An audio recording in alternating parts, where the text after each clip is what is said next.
abençoada, sou em Ministério do Mater Dom. Estou aqui para desejar a você, sua família, um Natal abençoado, cheio de luz, e um próximo ano novo, com muita alegria e muito amor no coração. Estamos juntos! Eu, Zé Maria, céu do Grupo Mater Dom, quero desejar para você e sua família um feliz Natal e um abençoado ano que se aproxima na presença de Deus.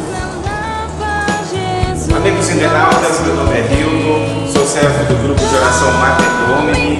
Queria desejar a todos vocês um feliz Natal, um ano novo cheio da presença de Deus. Valeu!